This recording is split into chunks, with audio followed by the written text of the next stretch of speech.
designed to help build up some strengths in those quadriceps because they're still a little bit weak, and so that kick, that kicking the leg out and extending that knee, that's gonna be making that muscle contract. That's gonna be building up strength in there since it's pretty weak. And what that stretch was, that basically gonna stretch those hamstring muscles on the back of your thigh because those are gonna be pretty tight. So those need to be to release some of that tension so that you can get the full motion onto it. And those are the point of those two exercises. Alright, we're done with exercise for today. And let me just go over some assistive devices for you. Okay. Alright, one thing you need to remember about certain assistive devices like a walker. Alright, I know you're used to having your wheel walker and that's going to be good for mobility and moving around. But since you're having some issues, of course, with your balance and your movement and the proper posture, something like this, a walker that you can just have to pick up and down, it doesn't really move a whole lot, is going to keep you stable. So this is something that's going to be very useful for you. Okay. As I said before, another good device for support is going to be this reacher, because it's going to minimize the amount of times you have to reach forward, flex that chest area of your vertebrae, put any more pressure onto it. And so this is going to be a very useful device for you to use. I'm going to give you that right there. And I have this image right here. What is that? This is going to be a raised toilet seat. You see that big bolster right there?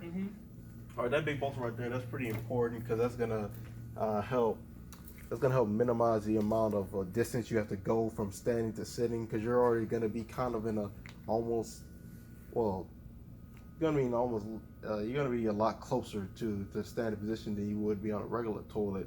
And this toilet even has some nice arm bars that you can push up off of, and then make that transition easier. How do I get this? You can probably buy it from any website. Probably even you can find it in a Walmart. Okay. Maybe, or even a Lowe's or a Home Depot. That would be very good place. Those all would be very good places. Who's paying for it? Who's paying for it? You might have to come out of pocket on that one. Sorry, miss. You might have to come out of pocket on that one. Alright, now this next device I'm going to have, this is going to be for bracing. Now, since you have issues with your back and having proper posture, a brace like this will be very good. What this is a thoracic lumbar sacral orthosis, which is just basically a fancy word for a brace that covers the vertebrae in your neck, your chest, and your lower back. And basically, you see these white portions of it. They're going to be very solid surfaces. That's what makes it a rigid brace. And the rigid brace, that's going to be for your stability.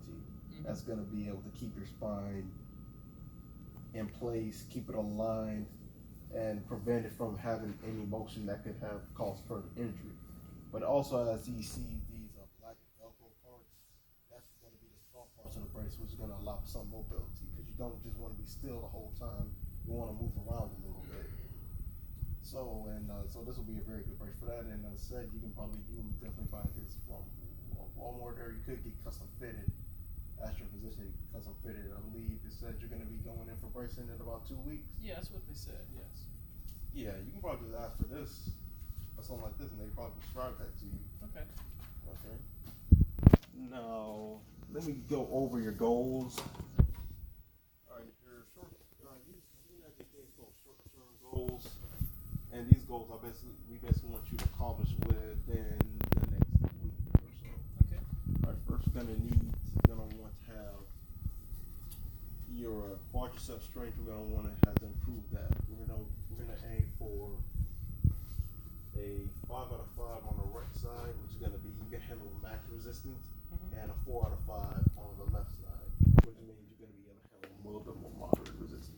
Okay. So this one has a little bit more strength and freedom. That's why it has to get a higher grade. Okay. It has to have more strength with goal. Next, I'm also gonna want to have you reduce your pain. We're gonna go with that with E-stem, but we're gonna try to reduce that pain from a 5 out of 10 to something more reasonable, like a 2 out of 10. Okay.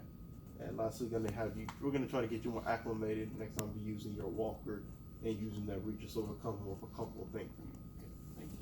All right. Last thing we're gonna do is I'm gonna hook you up to the Easton machine, and that's gonna relieve that pain you feel in your back. Okay. All right. Now I'm gonna need you to move over onto your side for this one. Okay.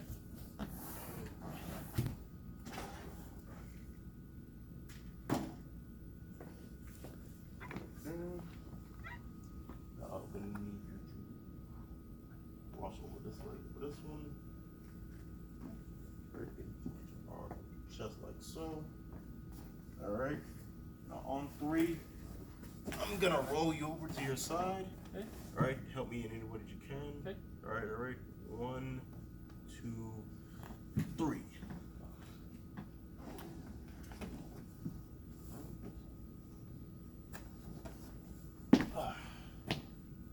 All right, good job, very good job. All right, now I'm going to try to hook up the Easton machine, but first thing first, I gotta roll your back of your shirt up to expose your back. Okay. All right.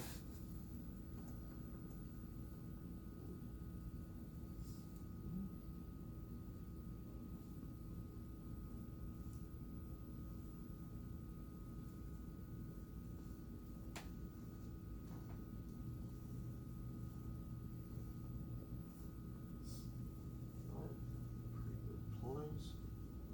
That there.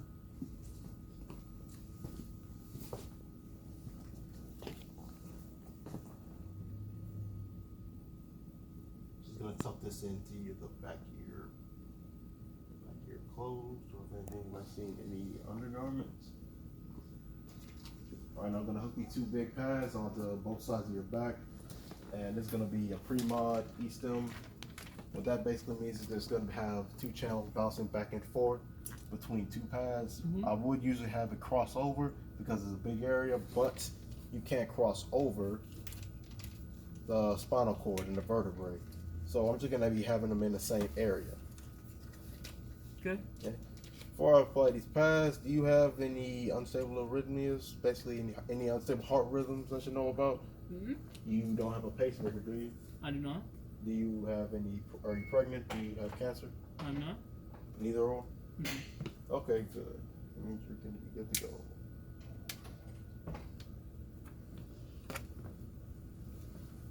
All right. Place 1 pad on near your T5. Yeah, it's gonna be pretty cold. Listen, it's gonna be pretty cold, but hey, you're gonna be feeling really good once all this is over. What kind of feeling is it?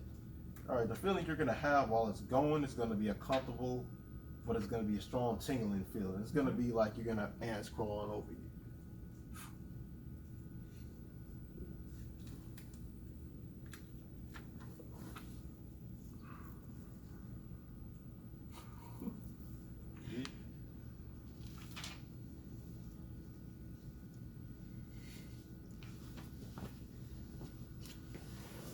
Let me just hook you up.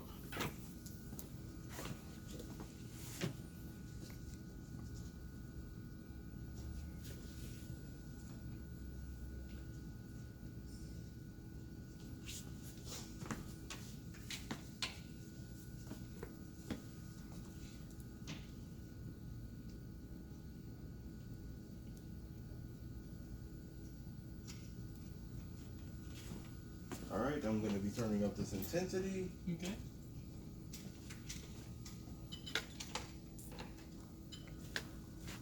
All right, it's gonna be going for 20 minutes. Let me know when you feel a strong but comfortable feeling. It's gonna be like pretty good, mostly like ants crawling all over you. Okay.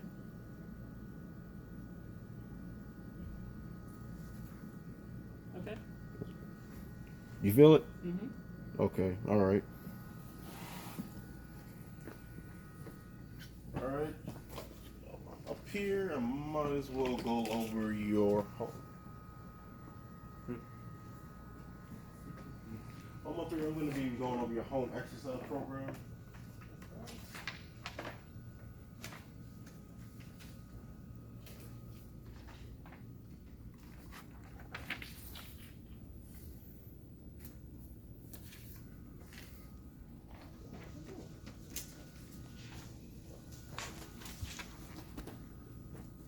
Here it is.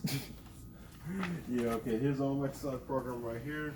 Okay. Alright, the first exercise I'm gonna want you to do is gonna be exercise gonna be called partial wall squats. Okay. Basically what it is, you're gonna be standing with your back to the wall and with your feet shoulder width apart. And your feet are gonna be 2 feet. You're gonna be like 2 feet in front of your body, and keeping your back to the wall. I want you to slowly slide downward as if you're performing a squat, but stopping when your knees and your hip are on about the same height, same level as they are in this picture. And then I want you to come back up. Okay. So it's gonna be one partial squat motion, and I want you to do that I want you to do 8 reps in 3 sets. With a 30-second rest break in between sets, because I don't want you to overexert yourself. All right, this next exercise, I know we didn't really touch on balance this time, but I want you to do a balance exercise when you get to your home. Okay. All right, what I want you to do is I want you to find a spot in between, like a corridor or something like that, that's like in between 2 solid surfaces, but it's still narrow enough where you can reach out and touch things. All right, I want you to have a nice footstool like this one. And I want you to sit on that, and I want you to outstretch your arms, like this woman is doing in this picture right here. Stretch your arms out, and I want you to, leading with whichever side, I want you to reach out and touch a wall, and then I want you to go back and reach out and touch the wall on the opposite side. And basically what that's going to be doing is that's going to be targeting your balance, and I want you to perform this movement for 10 minutes. Not necessarily the amount of reps or sets, but just for 10 minutes. Alright. Alright, now I've got some more do's and don'ts for you. Okay. Alright, now the things you definitely want to do is you basically want to sit on anything that gives you good back support. Sit down on a nice chair with a nice firm surface. Sit lying down and sleeping on a nice firm mattress. Anything that's going to keep your back straight for you. Alright, when you're going to be dealing with your back brace, you may be dealing with that brace for a few weeks or so. So what's going to be important for you is make sure not to get that back brace wet, or don't bathe in it, because that's going to cause more irritation, and that may cause rashes, skin breakouts, and that's going to cause even more problems than the one that we already dealing with. You're also going to want to promote movements where your posture is going to be in the back for your chest. You're going to want to keep that chest extended, and don't be slumped over. Keep those shoulders rolled back. Keep your head backward. Basically, don't do anything that puts you in a forward position.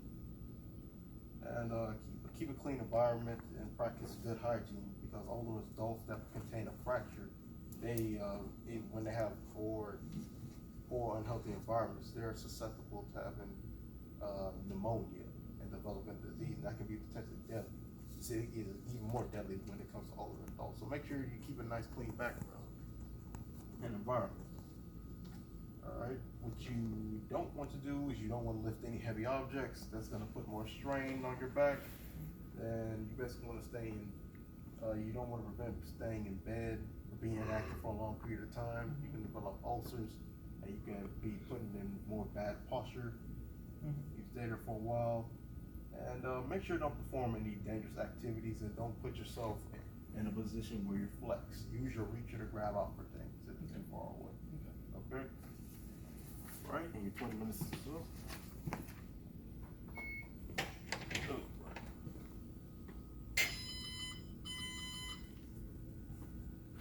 Okay. Just check the skin. Make sure that there's not any breakouts, any rashes. How did that feel? Good. What would you say your pain level is now for your lower back, upper back? Probably about a 3 out of 10. 3 out of 10. That's good. That's a good decrease. Okay.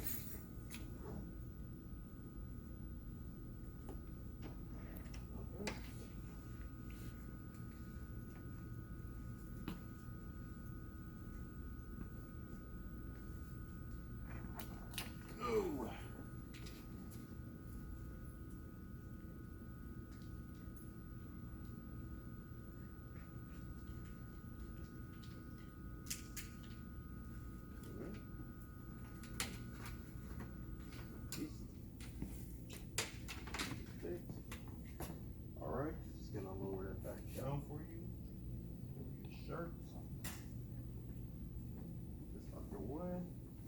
you want me to place your back, lying down on your back? Yes, please. Okay.